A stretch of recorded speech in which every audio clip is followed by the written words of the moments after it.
요즘 일련의 사건들로 사람들마다 참 의견이 분분합니다.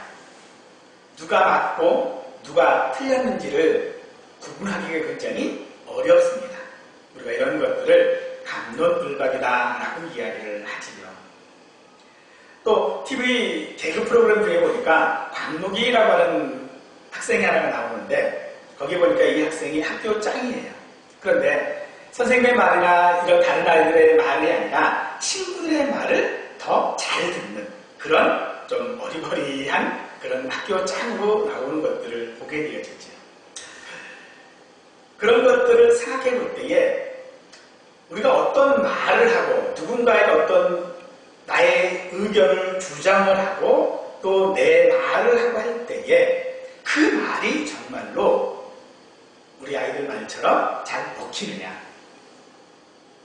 하는 것이 굉장히 우리에게는 중요한 말이 되었습니다. 또 우리가 복음을 전할 때에도 사실 그 복음이라고 하는 것은 우리의 모든 행동들이나 어떤 다른 모든 여건들을 통하여 말되어지기도 하지만 가장 중요한 시작은 언제나 언어, 말에 있지요. 그런데 그 말을 할 때에 우리가 어떤 말을 들을까요?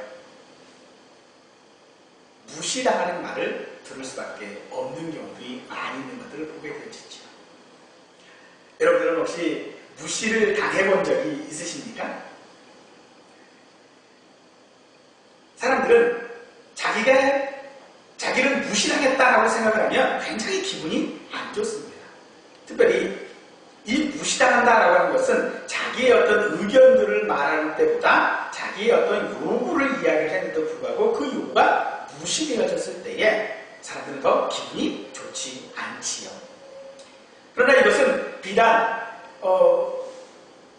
어떤 큰 시국적인 문제들만 가지고 이야기되어지는 것이 아니라 사실 이 무시당한다라고 하는 것은 큰 일이 아닌 적은 일들, 아주 사소한 일들 속에서 우리가 그런 감정들을 느끼게 되어지지요. 이것을 사회적으로 이런 현상을 권위가 없기 때문이다라고 이야기를 합니다. 사람들은 권력이나 혹은 물질의 힘과 같은 것들을 권위로 알고 있습니다만 그것은 권위와는 전혀 상관이 없는 것들입니다. 어떤 작가는 현대는 권위가 없는 시대다라고 말을 하기도 했었는데요. 권위가 아닌 것들을 또한 우리가 권위로 알고 따라가는 경우도 우리에게 있지요. 예를 들면 연예인 같은 연예인이 어떤 말을 하면 그것을 굉장히 좋게 여기고 혹은 자기가 좋아하는 어떤 사람이 어떤 말을 하면 그것을 맹목적으로 받아들이는 그런 경우들이 우리에게 간혹 있는 것들을 보게 되어집니다. 하지만 그런 것들은 결코 권위라고 말할 수 없는 것들이지요. 어떤 권력을 가지고 그 권력으로 사람을 움직이는 것은 권위가 아니지요. 그것은 오히려 폭력에 가까운 것이 되어질 수도 있는 것입니다. 하지만 오늘 주님께서 오늘 우리에게 어떤 말씀들을 하셨을 때에 그 말씀이 우리 가슴 속에 남고 그 말씀을 내가 따라가야 되겠다라고 하는 각오들이 우리 속에 생긴다면 그것은 권위가 되어지는 것입니다. 그래서 오늘 저는 여러분들과 함께 당신의 말에는 힘이 있다라고 하는 제목을 함께 좀 말씀을 나누고자 원합니다. 여러분의 말에는 힘이 있습니까? 여러분이 어떤 말을 한마디를 하면 그 말을 나의 자녀들이나 혹은 친구들이나 내가 속해져 있는 어떤 단체 내에서 그 말이 다 통합니까? 우리는 그 말이 통했을 때에 한마디로 말하면 말빨이 있었을 때에 우리는 그것을 권위라고 이야기해 볼 수 있다는 것이지요. 예수님은 바로 그런 분이셨습니다. 마태복음 7장에서도 예수님의 그런 가르침에 대하여 말할 때에 이런 그를 가르치는 것이 권위 있는 자와 같고 그들의 서기관과 같지 않다라고 말씀을 하고 있지요. 권위 있는 자와 같고 그들의 서기관과 같지는 않았다라는 것입니다. 그리고 이 권위라고 하는 것은 오히려 어떤 것인지를 잘 한번 생각해 보시기를 원합니다. 정말로 우리가 예수님의 그 말씀의 권위를 인정하는 것처럼 내 말에도 권위가 있냐는 것이죠. 내 말에도 말빨이 있느냐라는 겁니다. 물론 이 말빨이라고 하는 말이 별로 좋은 말은 아닙니다만 이것을 좋은 말로 바꾸니까 권위라고 하는 말이 되는 것이죠. 그 권위가 도대체 무엇이냐 하는 것들을 우리가 생각해 볼 때에 본문의 앞부분을 우리가 읽어보면 좀 알 수 있을 것 같습니다. 본문의 앞에는 예수님께서 제자들을 부르시는 사건들이 있습니다. 예수님께서 어부였던 시몬과 그의 형제 안드레를 보시고 그들을 부르셨습니다. 그리고 야곱과 야곱의 형제였던 요한을 부르셨죠. 그런데 그 부르심에 대하여서 이 제자들의 반응이 무엇이냐는 것이죠. 그것은 그들이 즉시로 말씀을 따라 예수님을 따랐다라는 것이죠. 그것을 우리가 잘 생각해보면 이렇게 되어 있습니다. 나를 따라오라. 예수님께서 그들에게 어떤 조건들을 말씀하시지 않으셨습니다. 너희가 나를 따라오면 내가 너희가 돈을 많이 벌게 해주겠다라고 말씀하지 않으셨습니다. 너희가 나를 따라오면 명예를 주겠다, 권력을 주겠다가 말씀하시지 않았습니다. 그리고 그들을 향하여 나를 따라오라라고 말씀을 하셨을 때에 그들은 어떤 반응을 보였습니까? 그들의 반응은 이렇습니다. 그들은 버리고 곧 따랐다라고 되어져 있습니다. 버렸다라는 것이죠. 무엇을 버렸습니까? 오늘 본문의 말씀을 보니까 아버지를 버렸고요. 그리고 그물을 버려두고 예수님을 따랐다라고 되어져 있습니다. 내가 소중히 여기는 것들입니다. 그들은 어부였기 때문에 어부에게 있어서의 그물은 가장 중요한 것이죠. 또 그들은 무엇을 버렸습니까? 아버지와 가족들을 버렸다라고 말하고 있습니다. 가장 소중한 것들이죠. 그런 소중한 것들조차도 내게 중요한 것들조차도 버릴 수 있는 그리고 예수님을 따를 수 있는 그 말씀 바로 그것이 권위라고 할 수 있는 것이지요. 어떻게 그렇게 자기에게 소중한 것들을 버리고 예수님을 따라갈 수 있었을까요? 예수님의 그 언어 거기에 바로 권위가 있기 때문입니다. 다른 말로 하면 그 말씀에 힘이 있었다라고 말할 수 있는 것이지요. 예수님께서 오늘 본문의 말씀에 보니까 그 가르치시려고 들어간 곳이 회당이라고 하는 곳이었습니다. 이곳은 하나님께 예비하고 성경을 가르치고 또 마을 사람들이 함께 모여서 어떤 것들을 의논하고 하는 그런 마을 공동회당 같은 그런 곳입니다. 그런 곳에 예수님이 들어가셔서 그들에게 가르치시는데 그 원래 회당 안에는 그 일을 하는 사람들이 있었습니다. 예배를 주관하고 성경을 가르치고 그리고 마을의 여러 가지 일들을 주관했던 사람들이 있는데 우리가 그런 사람들을 서기관이라고 이야기를 하지요. 그 서기관들이 있었던 그곳 바로 가버나움의 한 회당입니다. 가버나움이라고 하는 것은 이스라엘에는 지역을 이렇게 세 개로 나눌 수 있습니다. 우리나라처럼 경상도, 전라도, 강원도 이렇게 나누는 것처럼 여기도 이렇게 지역을 나누는데 특별히 세 곳으로 이렇게 나누어옵니다. 갈릴리 지역, 사마리아 지역, 그리고 유대 지역인데 이 가버나움이라고 하는 것은 갈릴리 지역에 속한 동네 이름입니다. 이 가버나움은 예수님께서 주로 활동하셨던 바로 그런 예수님이 처음 활동하셨던 것이고 그리고 예수님께서 주로 쉬시기도 하시고 하셨던 그런 곳이 바로 이 가버나움이죠. 그래서 이곳은 사실 예수님에 대한 호의적인 반응을 가지고 있었던 사람들이 주로 거주하고 있었던 것이고 거기에 유대인들로서는 굉장히 지식층이 있었던 그런 곳이 바로 이 가버나움이라고 하는 그런 곳입니다. 그런 곳에 가서 예수님께서 그들을 가르치셨죠. 그런데 가르치실 때에 그 예수님에 대하여 그 말씀에 대하여서 놀라운 반응들을 보였는데 그것이 무엇이냐고 했더니 다르다라고 이야기하는 것이죠. 무엇과 다릅니까? 자기들이 지금까지 알고 있었던 것과 다른 것입니다. 자기들이 배웠던 것과는 다르다라는 것입니다. 무엇이 도대체 그렇게 달랐을까요? 그 교훈이 다르다고 얘기를 하고 있는데 도대체 무엇이 그렇게 달랐을까요? 오늘 말씀을 가지고 짐작해 보면 분명 예수님은 하나님의 나라나 혹은 회개나 복음에 대하여 말씀하셨던 것이 분명합니다. 특별히 그 당시에는 구약성경을 가지고서 강론을 했기 때문에 그 구약성경 외에는 이스라엘의 역사들 그리고 하나님의 모든 뜻들이 담겨져 있는 것들입니다. 그것을 가지고 이야기를 했는데도 불구하고 그들이 다르게 달았던 이유는 도대체 무엇일까요? 그렇다면 이 서기관들, 그것을 가르쳤던 이 서기관들은 그것이 아닌 다른 것들을 가르쳤을까요? 그렇지 않았을 것입니다. 그럼에도 불구하고 예수님이 어떤 것을 가르쳤는지는 정확하지는 않지만 우리가 짐작을 해볼 수 있겠으나 정확하지는 않지만은 분명한 건 예수님의 그 말씀 한마디 한마디 가르침 하나하나에 분명한 권위가 있었다는 것이죠.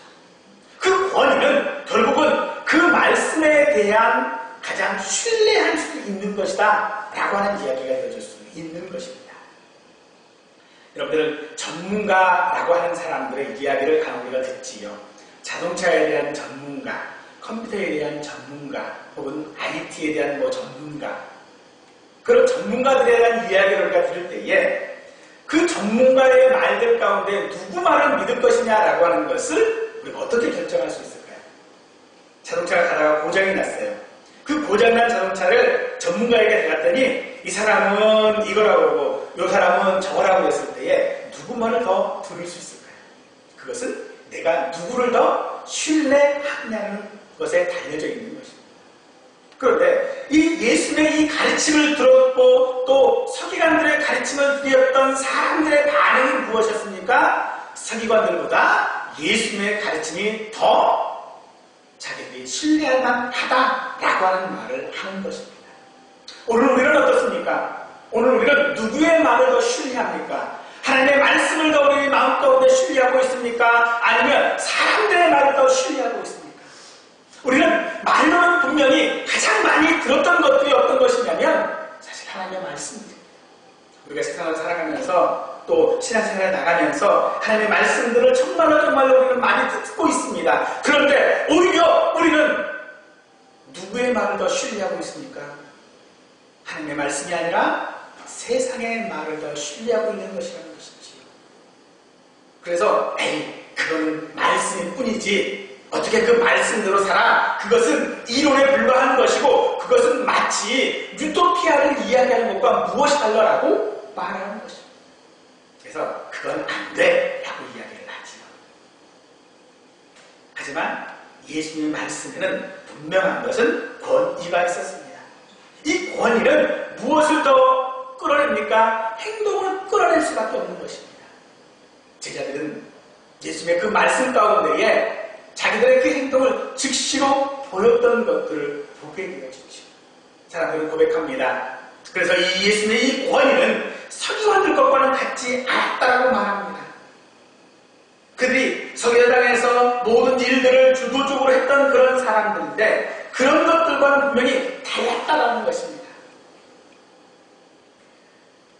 요새 치과 진료를 좀 받고 있는데요. 치과 진료를 가다 보면 사람마다 이 치과 의사들마다 진단하는 게 달라요. 또 이게 그 가격도 다른 것들을 보게 되죠. 어느 한 사람은 치과를 갔더니 견적이 120만 원이 나왔대요. 이들 뭘 하고 뭐 하고 해가지고 120만 원 이렇게 나왔는데 그러다가 너무 비싸서 못하고 다른 치과를 갔더니 그 치과에서는 똑같은 치료를 20만 원에 했다는 거예요. 다르다는 거예요. 또 요새 어른들 같은 경우에는 가장 많이 흔히 발생되는 게 그 풍치라고 하는 것이 있지요. 근데 이 풍치를 의사들은 대부분이 발치해야 된다라고 생각을 해요. 그래서 발치해야 된다. 그리고 새로 해야 된다라고 그러죠. 근데 경험이 많은 의사들은요, 발치를 하지 않습니다. 그냥 치료만 해줘요. 아주 뽑을 때가 아니라는 거예요. 누구의 말을 더 신뢰를 할까요? 결국은 내 경험이거든요. 내가 이렇게 따르고 저렇게 따랐더니 이 말을 내가 이 사람의 말을 신뢰할 수 있게 되겠다라는 그 경험이거든요.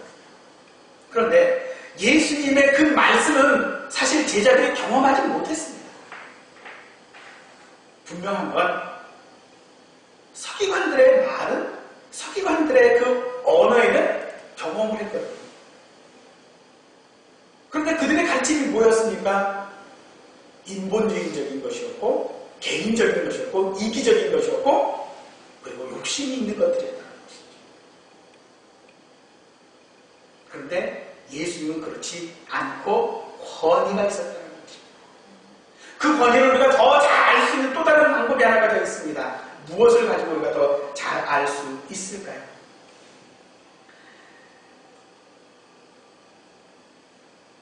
예수님은 늘 사역하는 가운데서 늘 권위를 가지고 말씀을 하셨죠. 그런데 그 권위가 어느 정도의 권위인가라고 우리가 생각해 볼 때에 우리가 잘 알 수 있는 사건이 마태복음 8장에 제자들이 예수님과 함께 배를 타고 갈릴리 호수를 건너가는 사건이 있습니다. 이때에 강한 바람이 불어서 배가 뒤집어질 위기에 놓였지요. 그때에 베드로가 예수님을 주무시고 계시는 예수님을 깨우시면서 주님, 우리가 죽게 되는 것을 모릅니까? 우리를 좀 돌아봐 주십시오라고 예수님을 깨웠을 때에 예수님은 제자들을 책망하시면서 그러셨죠. 믿음이 없는 자들아.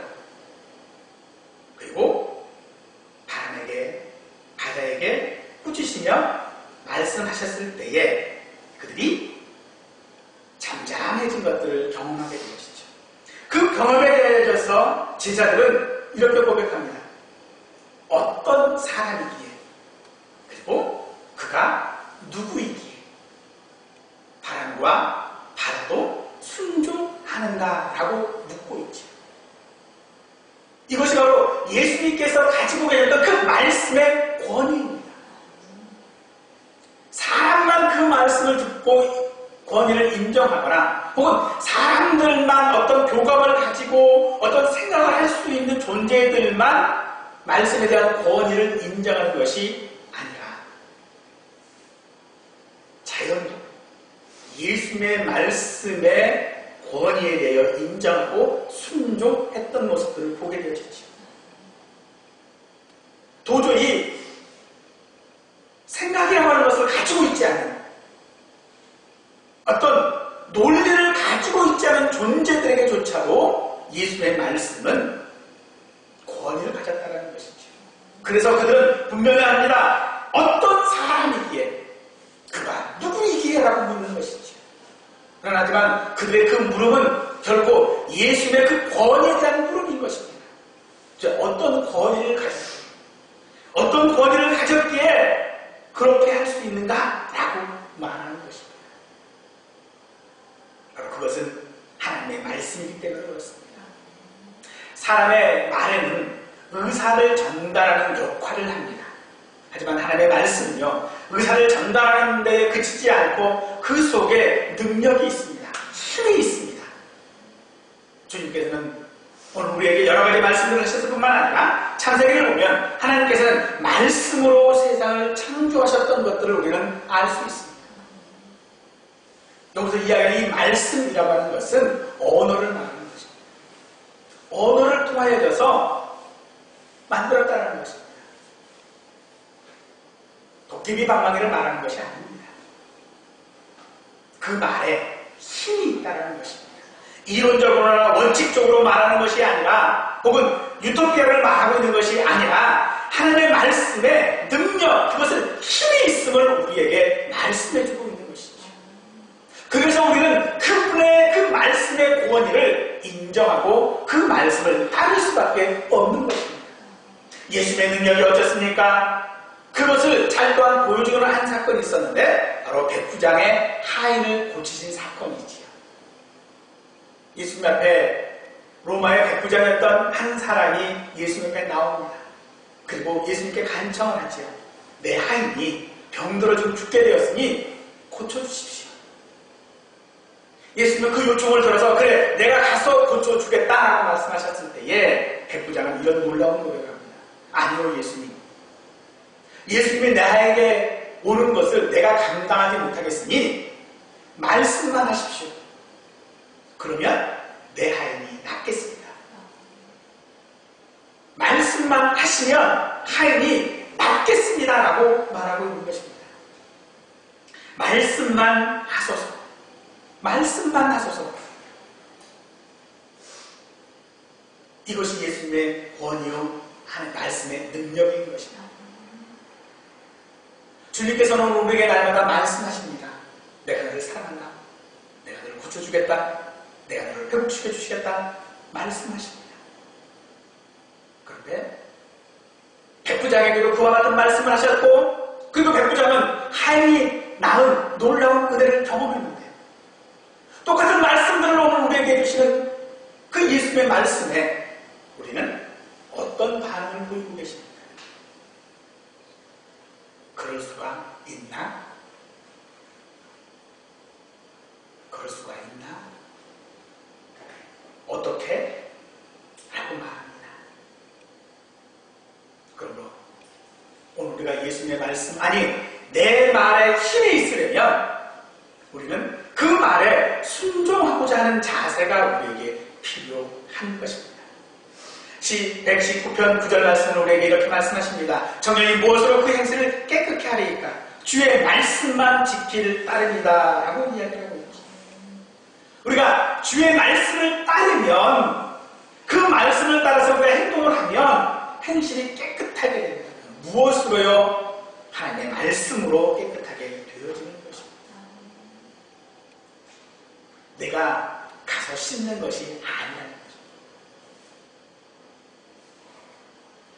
따라서 권위는 스스로 세우는 것이 아닙니다. 서기관들이 자신들의 그 권위를 스스로 세우려 했기 때문에 그들은 그 권위가 인정되지 못했던 것입니다. 그러나 예수님은 한 번도 스스로 그 말씀의 권위를 세우려고 하지 않았습니다. 오히려 반대로 제자들이, 그리고 그 말씀을 들었던 백성들이 예수님의 그 능력에 대하여 칭찬하고 그 능력에 대하여서 인정하고 있었던 모습들을 보게 되어지는 것이죠. 사랑하는 성도 여러분, 여러분의 말 가운데에 여러분의 한마디 한마디가 힘이 있으려면 먼저 우리가 예수님의 그 말씀에 순종하는 모습이 필요하고 그 권위를 인정해야 하는 것입니다.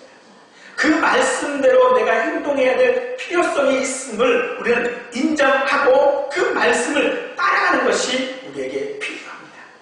그 말씀이 비록 내가 가지고 있는 상식과 내가 가지고 있는 어떤 이론들과 내가 가지고 있는 지식과 상반된다 할지라도 우리는 그 말씀을 따라야 하는 것입니다. 그래야 우리는 그 말씀의 놀라운 은혜를 경험할 수 있게 되어지는 것이지요.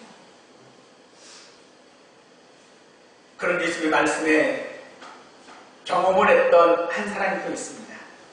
마가복음 2장에 보면 한 중풍병자가 있는데 이 중풍병이 얼마나 심한지 스스로 거동하지 못할 정도가 되었습니다.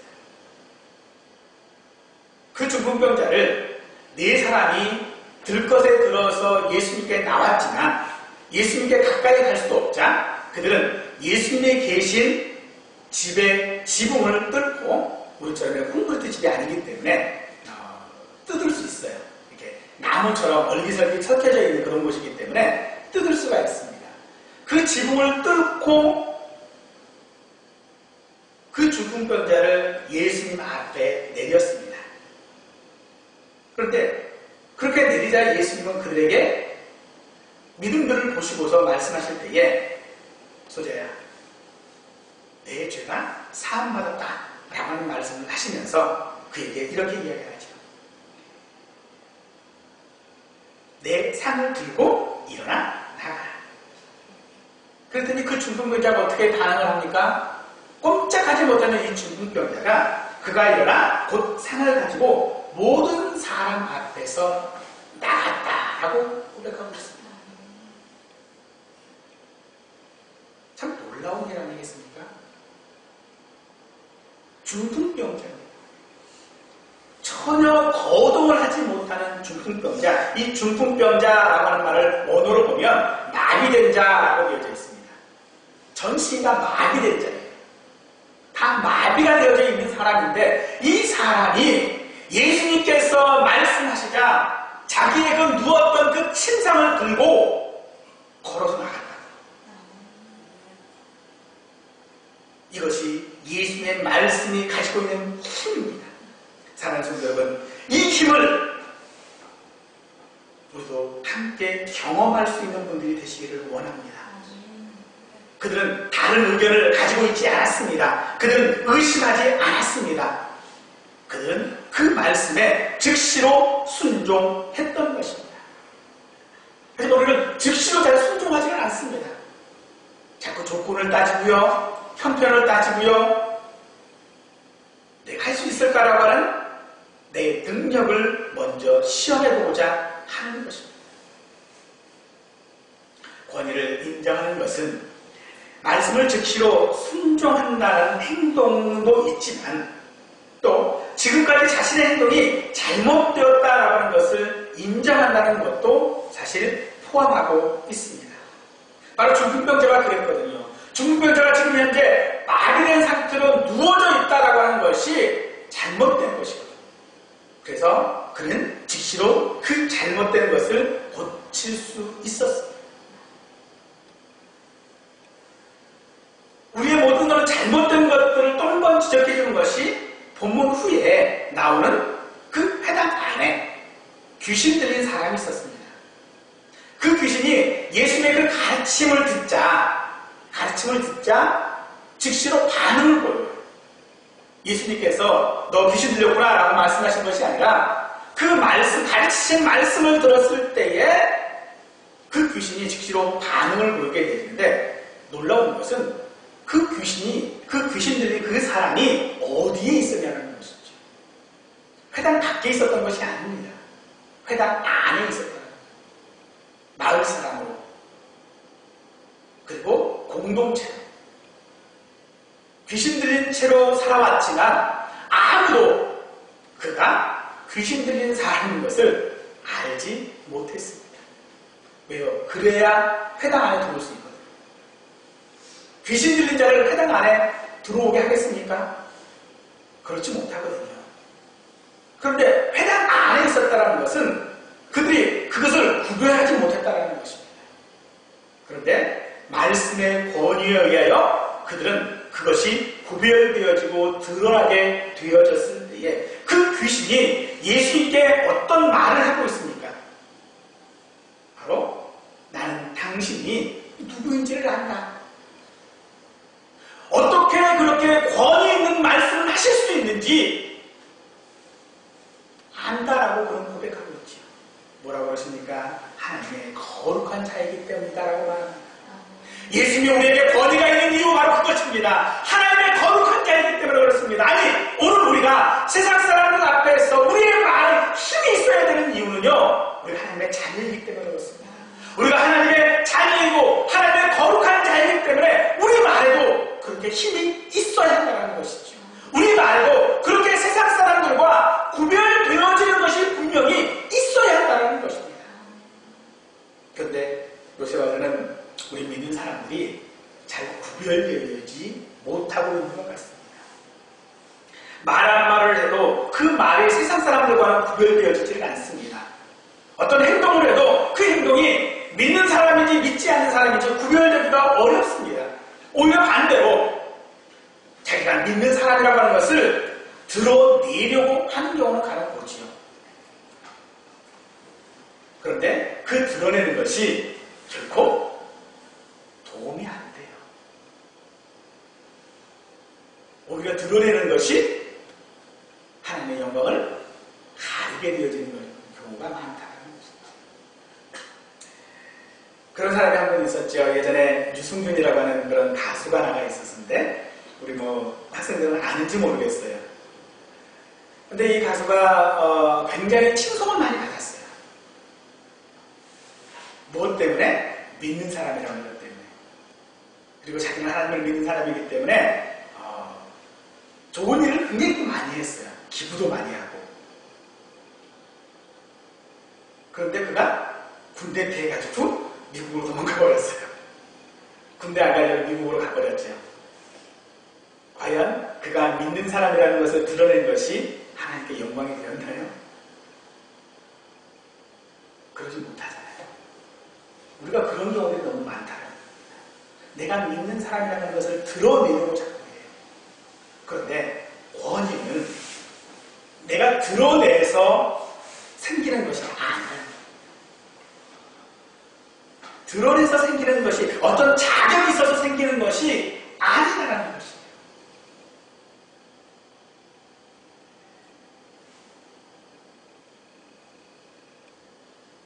심지어 누가복음 4장에서 마귀는 예수님께 이런 제안을 하죠. 천하 만국을 다 보여주면서 예수님께 이 모든 권위와 영광을 나에게 절 한번 하면 내가 다 주겠다 라고 예수님께 제안을 하지요. 그 제안에 대하여 예수님은 거절했습니다. 왜냐하면 그런 권위나 권력들은 혹은 영광들은 마귀가 줄 수 있는 것이 아니기 때문에 그렇습니다. 그런 것들을 누가 줄 수 있습니까? 누가복음 4장 8절에서 예수님은 그 마귀를 말할 때에 주 너희 하나님께 경배하고 다만 그를 섬기라라고 얘기를 하고 있습니다. 그것이 오늘 우리가 권위를 가질 수 있는 방법입니다.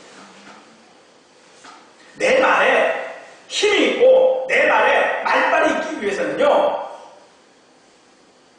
하나님께만 경배하고 하나님만 섬기는 것이 우리에게 필요하다는 것입니다. 내가 예수를 믿었더니 이렇게 내가 성공했어. 내가 예수를 믿었더니 이렇게 내가 치료됐어 라고 하는 것을 말하는 것이 아니라 섬기는 것입니다. 예배하는 것입니다. 하나님을 경배하는 것이, 그렇게 할 때에 비로소 그것이 우리에게 하나님께서 우리에게 주시는 권위로 영광으로 나타난다라고 말하고 있는 것입니다. 제자들은 예수님을 즉시로 버려두고 떠났습니다. 제자들에게 말씀의 권위를 인정받은 것이지. 중풍병자는 자기의 모든 죄가 사함받고 또한 주님께서 자기를 치유하셨다라고 하는 것을, 그 말씀을 순종하고 나갔습니다. 이것이 중풍병자에게 인정받은 권위입니다. 말씀의 권위로 귀신 들린 자를 꾸짖으셨을 때에 귀신이 떠나가게 되었습니다. 스스로 권위를 세우려고 했던 서기관과는 다른 권위를 예수님 우리에게 보이신 것이지요. 그럼 주님께서 누가복음 9장에서 제자들을 향하여 그런 말씀을 하십니다. 연주제자를 불러 모으사 모든 귀신을 제어하며 병을 고치는 능력과 권위를 주시고 그들을 세상으로 보내셨습니다. 예수님은 오늘 우리에게도 이 권위를 주시면서 우리가 세상에 살아가기를 원하고 계십니다. 교회에 대해서만, 믿음 안에서만 살아가기를 원하고 있는 것이 아니라, 그런 예수님께서 우리에게 주신 그 권위를 가지고 세상에서 살아가기를 원한다는 것입니다.